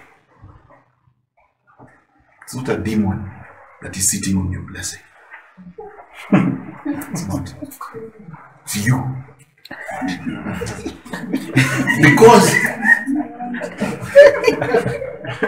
The sufferings of your brother speaking against you. Now let me explain what those sufferings are. You see this group of people here. Every time you ate, and one of them didn't eat, that suffering speaks against you. I know you're wondering how. How? Okay, let's explain. Show charity first to who? The brothers, right? First to? The brothers. Okay. Question. What is charity? Is charity only available when I come to you and I tell you, hi, I am Mark and I have a problem? But doesn't a keeper, even of animals, go and check and see how the animals are doing? Isn't it part of your responsibility? So you cannot say, because I don't know, I don't care. Or they didn't say. Because God has literally put you here so that you are in charge of the person whose name is whoever you are.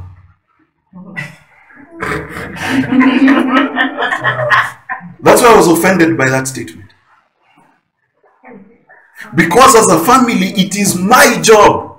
If I don't know you and it's your birthday, the least I can do is ask, who is that? Because what does a brother's keeper do?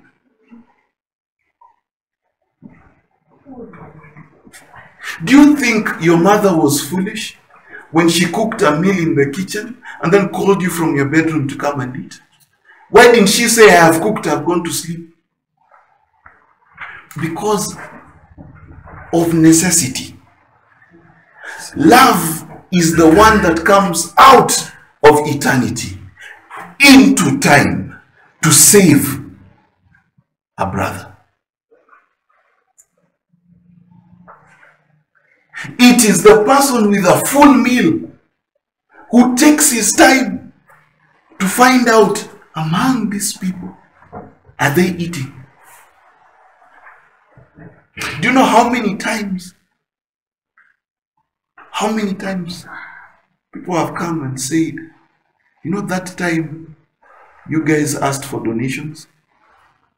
Do you know I came and I picked rice and spaghetti and beans because we didn't have any food at home? Every time we've done that, I've gotten 2 or 3 testimonies like that. Now, because you people don't listen, I told you I will not do it myself. I told you I'll do it monthly.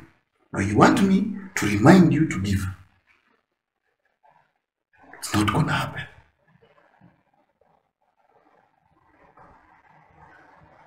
But what happens is you're interested in your CV, you're interested in your career, you're interested in your business. It never occurs to you once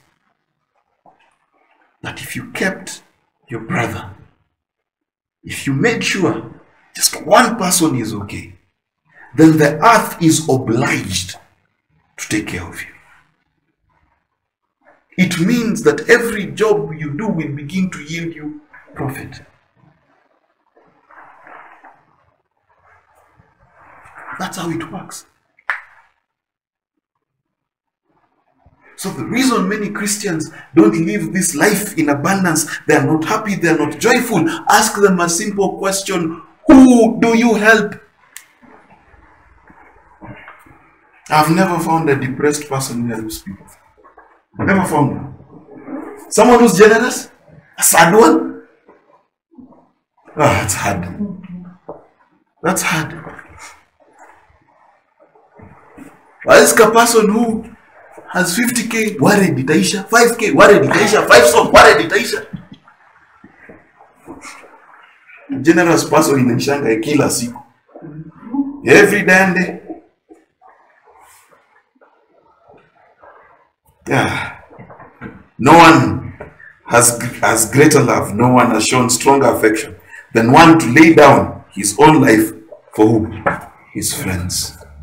Now this is the part many Christians miss. This Christ is saying that you're willing to lay down your life for a friend. A friend. Not a spouse. A friend. Not BFF for life. A friend. Now you ask a Christian to lay down 2,000 out of 4,000 for a friend. Ask them. Ask them to lay down 2,000 out of 4,000 for a friend. Then you tell me what happens.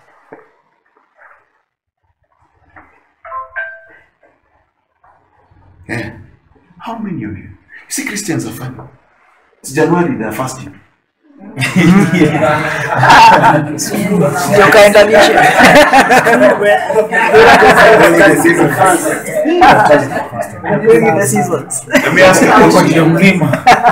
me ask a question.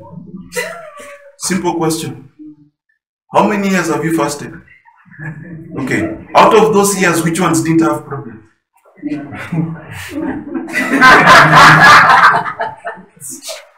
No, seriously, if you're going to spend 21 days planning your year, you better not have problems. What's saying that 40? 40. Yeah, 40 days of purpose. At 40 days of? And harvest. Planting. And then 40 days of glory. Can I give you a shortcut? Psalms 133. How good and pleasant it is for brothers to dwell in. For there God commands her. So why are you fasting from this? All you need to do to be blessed is to do good by your brother. How did Abraham fast? Abraham took his servants, risked his life for Lot, who had betrayed him, by the way. Lot was still living in the valley. Eh? He was still living in a penthouse somewhere in Sodom and Gomorrah. Right? He was still living well. But Abraham goes and rescues him. That is the time when Melchizedek says, you know what? You're blessed of God. The fast that God has chosen is to do what? Plead the case of the widow, the downtrodden in society. Do you even know a widow? You? Do you know one? Okay. How many orphans do you know that you're taking care of? Oh, religion that God the Father accepts as true is what? To take care of the need, to plead the case of the widow. Okay. Question. How many widows' cases are you pleading? Oh, how many downtrodden are you helping? How many orphans? Then my question is, which religion is this you practice? Which one? Which one?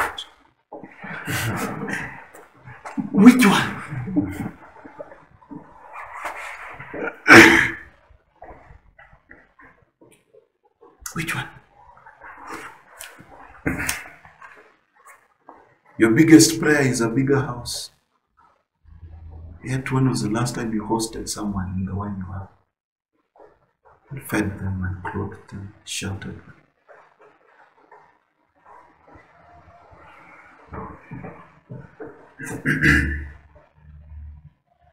Oh, look at how God has blessed me.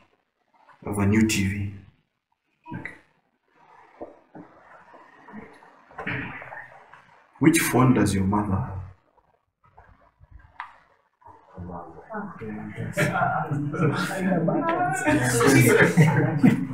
You see, I had a conversation with God. One day, sitting watching my documentaries, and I saw a bunch of Christians demonstrating about, gays are sinners, abortion is horrible, when you're going to hell, you're a murderer. That's what they were concerned about. And then the next I saw was poverty. No, the richest countries in this world, people are living on the streets. There are Christians in that country and sleeping rough. And God asked me, what do you think I'm concerned about? What someone does with their bum? Because we think that's so big. Whether your bum is an entry or an exit, that's a big question. What do you think God is concerned about? That there's a human being sleeping hungry, or how people make use of buttocks? Exit.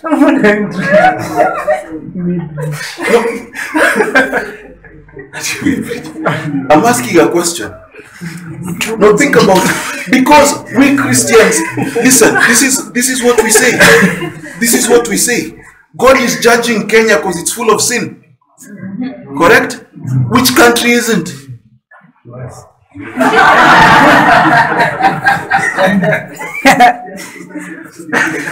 Which country isn't? Which country on the face of this earth since time began is innocent? Zero, right? Zero. But what does God say? That if we take care of the widow, Sindio, we take care of the orphan, God will make us prosper, correct? Alright. Now I want you to look at something. I want you to look at the most godless nations in this world. Netherlands, Finland, those countries which have no God, right? Okay. How many orphans? Very less. Okay. How many people are taken care of by the welfare system? One of them. How come they are prosperous? How come when their government has prioritized to make sure that the poor and those who can't afford school or healthcare have free healthcare, how many of those countries are poor? Now you think they're godless because they don't go to a church. No. They have more God than us. Okay, let me ask you a question. Your monthly bills, Safaricom, DSTV or Viusasa, whichever.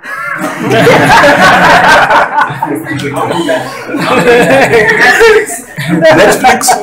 Senor, you've got bills that you pay that are luxury, right? Okay. And you pay every month, correct? Without failure. Senor, okay. Let's go through a list of things. How many children's homes receive even 5 shillings from you? Okay. How many poor people can be assured that every month they'll get something from you? Okay. These brothers who need seats to sit on, lights and rent, how many of them can count on you every month to give the same amount? Let me tell you, in master class, hakuna kitu kayo. Consistency, zero. That's how I know you don't take care of widows. Can I preach the truth? So we are not our brother's keepers. It's easy to pay Safaricom bill. Easy. Airtime, easy. But do you know whether someone has food? No. You're my friends if you keep on doing the things which I command you to do. My friends, what does Jesus say? You're my friends if you love one another.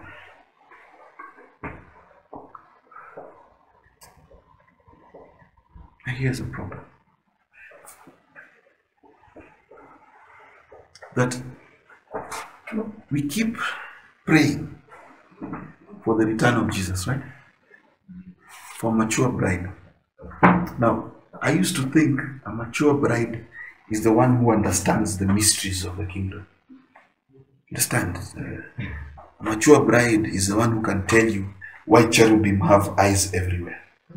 That to me used to be mature, right? I came to realize, no, it's much simpler than that. A mature bride is the one which is connected by love. If today, see, let me tell you, we think usually that these things work by magic. This is usually our idea, that I will give some money, then magically God will make it happen, rain uko juu, then tangukia deal, then I'll get money. Okay? But can I explain to you how it works? Can I explain to you how it works? This is going to be so sad for you. Sometimes the prosperity of Job is entirely dependent on David. Sometimes the prosperity of Job is completely dependent on David. Job was one of David's captains. You see, this is how God works. There's 12 children. Okay? God put all the prosperity of that generation in Joseph. Joseph is the one who knew how to handle famine. The rest didn't. Now let me explain to you how it works. Then I close. It works very simple. Out of 10 people you help faithfully, 9 will let you down.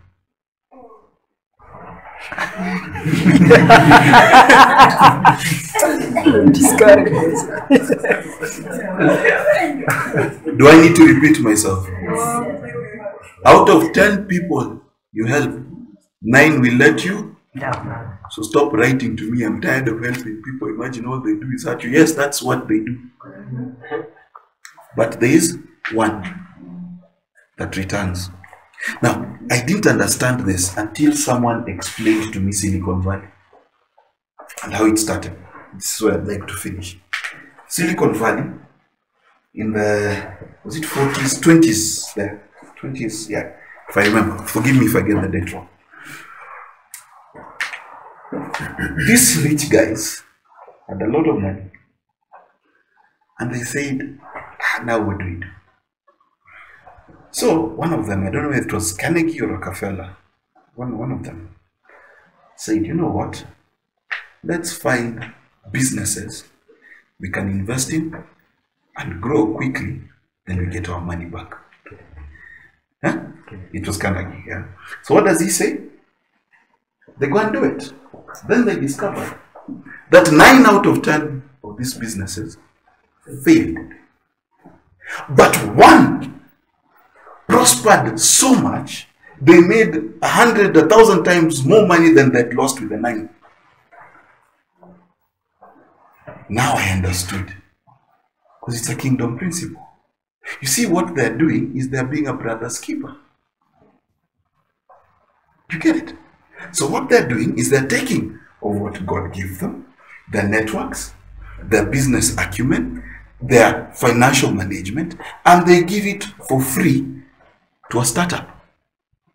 Out of 10 startups, 9 will fail, 1 will succeed. Now, I had the privilege of meeting the guy who invested in Snapchat. First round investor in Snapchat. The guy says an interesting story because he's a venture capitalist. He says that he invested a few millions. He harvested billions. Now here's the thing that you don't understand. Many preachers have taught you that your breakthrough is here. It's a wrong doctrine. Breakthrough is next to you. Because I want you to do basic math. Basic math. We are almost what? How many chairs are this guy? 50. So we are 50. Okay? Yeah, 50. Yeah, we're 50 people. So 50 people. Imagine if we do venture capitalism. It means 45 will fail, but 5 will succeed. Now imagine, out of the 5 we have 1 billionaire. Just 1. Just? Now imagine if just that 1 billionaire continues to be a brother's keeper. And he says, out of his billions, he will give this group a tithe. 10%. How rich are you now? 100 them if he just has a bill. Now, I want you to think about it retrospectively in your own life. See, it's very simple. Sometimes, all it takes is to open a door for a job for a guy. Then he goes there, he grows through the ranks. Then one day, his company has a tender for 20 billion. And he's the one signing off. He says, by the way, unajua ulinisaidia. Now, you see, it sounds like a far-fetched story. But that's how life works. That's exactly how life works. That's why I told you Cain was not cursed. God was describing how life works. I have learned that the more doors I have opened, the more doors have opened for me.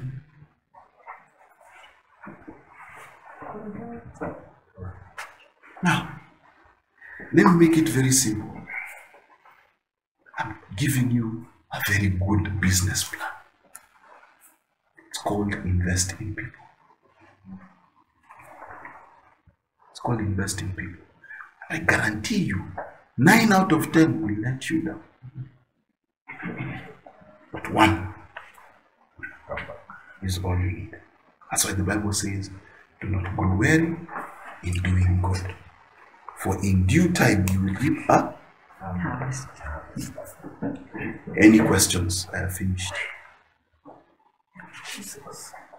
Do we understand true love now? What do you mean? Really? We need a repeater. But are you at least getting a picture of how it's supposed to look like? So I'll give you an assignment. Just listen. I'll give you an assignment. Assignment number 1. Actually, first, before I give this assignment, I need to do something that God tells me, reminds me to do every 3 months or so. Number 1, all of you who've ever promised and said, Mark, how much is class? I'll support. And you didn't give, I release you from your pledge.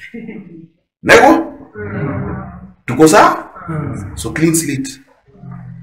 Now it's important I do that because heaven will hold that against you. Oh, can I explain to you how it works? The Bible says something strange in the law. It says that if a child makes a pledge before God and a father hears it and does not stop him, then the pledge holds. But if the father hears the pledge and cancels the pledge, then even before God it is. So it is my job to cancel your foolish pledges. No, seriously, I'm not even joking. No, because you hear someone, you think it's powerful, and then you're like, yeah, I'll support you. Well, my friend, shh. So in your heart, where? I want you to begin to pick up causes. Not necessarily masterclass, that's your choice. Okay? And by the way, on this one I will follow up. Inbox me, each of you, the list of at least 5 things you will adopt. Whether it's an old woman, you will send 100 shillings every month, or you send 1,000 shillings, I really don't care. Actually, we need to unlock the phone.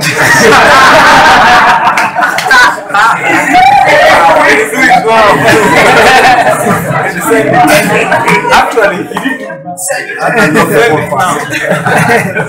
Actually, smartphones. Yeah, actually the old one. The funny thing is, it's voice activated. So it sometimes captures my voice when it does weird things. So you understand. The reason why I'm asking you to do this is very simple. It's because if you share it with someone, you'll be serious about it. Okay? So I'm not doing it as a form of forcing you to do it. If you don't want to do it, don't do it. But I want you to make that list. Start small. Even if it's 50 more. Start somewhere. And begin to practice being a brother's keeper. Just start. It's so critical. So that your joy may be full. So you understand what joy actually is. Because without this, let me tell you, without charity, joy can never be full. It can't. If you're not a giver, forget it. Forget it, forget it, forget it. Are we together? Second thing you've got to do, go and apologize. For people you've schemed out of birthrights, people you fought over pasture, you know, people you chose the better pasture than them. Are we together? Then last thing, do kingdom business. You understand? It is kingdom business. That you put relationship before the deal. Relationship before the deal. Then, if you have enough courage, begin to share your opportunities with your brothers and sisters. You know, Kenyans are the weirdest.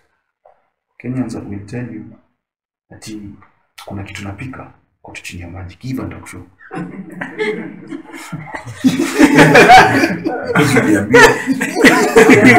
Watu wengine wako na mdomo mbaya.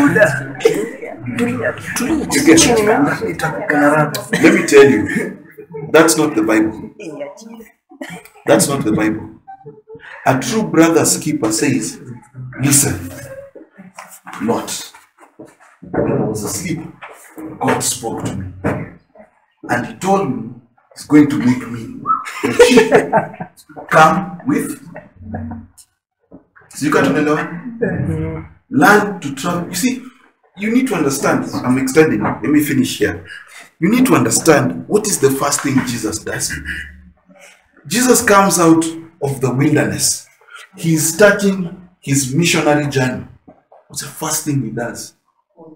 Disciples. Disciples. Many Christians are on solo missions, especially when it comes to business. Solo mission. So what do? We hide as much as we can, position ourselves, make sure you out of the 100%, you have most of the 100%.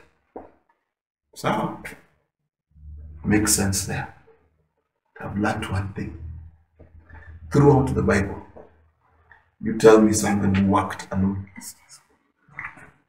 Tell me someone who was sent alone. You know how Jesus sends people? Two. They were not married.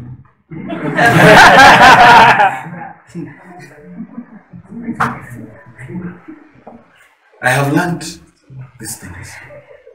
That's what it means to be brother's keeper. It's a hard thing to practice, but you've got to learn. So, cool? Cool. There being no other questions. Are you okay, sir? You seem concerned. Umeshika tama. We are good? Yes, So, Kwairini, again, pole sana. Is that a question or stretch? Huh? Neither. A comment, yes. I wanted to say thank you before everybody goes on. Thank you for coming through for me. I know it's hard for me to ask for help, Mark. I know, but I love, and you guys have got this way. And you know how you're talking about love and how you invest in it. I have seen it in my dad. You're one of those guys who will just you take this shoe off for something practical. And to clear a bill of $1 million is not that quick. And it's because of guys like you. Every cent counted, every phone call came at the right time, every message came at the right time. I'm so grateful I have you know that. So I thank you all so much for everything each and one of you do. And if at home, you better be like talk so.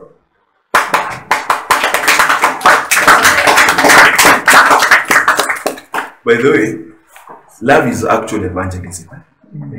What you jinga crusade? ECD,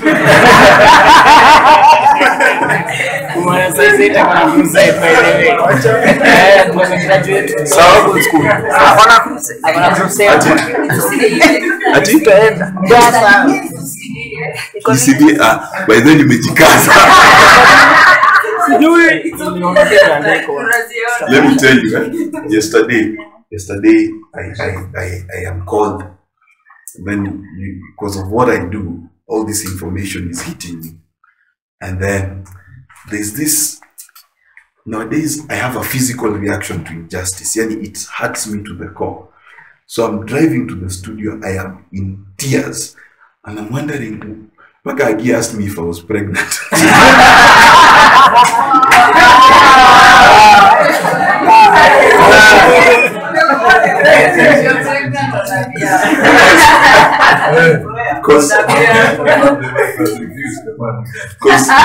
Because of late, so they catches me watching a documentary, and there's this lady, and I was so sad because she has such beautiful talent. 19-year-old girl, grew up in the UK in this foster care system where the moment you're 18, you're out on the streets. And she had brilliant talent, but she's sleeping on the streets. And what made me cry is she got, I think it was an equivalent of 500 bob. And she was like, wow, I can eat. And you know, if you've been to Europe, you know how little 5 pounds is, you know. And so Agi walks into the living room and she finds me crying. And she's like, what's wrong? You know, she's never seen me cry. She knows when I cry. So this was over the crying limit, and she sits next to me and she wonders, what's wrong? Someone died. But before, let me tell you, you see this lesson I'm teaching you? God has taught me over 3-4 months, and I remember I wrote to Akinahuti and I asked, what's our CSR? You remember that question? Because God was asking me, so you guys exist. We meet every Wednesday, we sit here, we smile, we love each other. But who benefits? Other than landlords. Who benefits? Whose life, other than our own lives, we know they're changing. But whose life out there is changing? You know what would be good for me to see? That every Wednesday, there's a troop of people who've come, street children and the rest, come eat because we have provided food for them. That's when Masterclass will be doing something. It would be good for me to know that our bill for rent is less than our bill for charity. That guys out there literally live because we exist. That's the day we'll be doing it right. Hii tunafanya hapa tunacheza. This is because 2018 we did well, but if what we did in 2018 is what we're doing in 2019, I want you to know God considers it cow dung. Yes, it's whatever is past. So imagine what we did in 2018, what we must do now. So I'm not going to remind you to come with food for people who are needy. I've already shown you. Why should I keep telling you? Yes, boy. So, from Marco's kitchen, now that we have a kitchen, and that is available for use, we shall be looking to stock the kitchen. That's one of the things we get. When next Wednesday, by next Wednesday. Very good. Plate cups, we'll give you a list. So, anything you have extra, please bring. Yes. yes. So, we are agreed? Do you know now how to be a Christian a bit better? Are you going to be a brother's keeper? Excellent. See you next week, my brothers. I call you brothers. Jesus said, greater love knows no love than this, than one to lay down his life for a friend.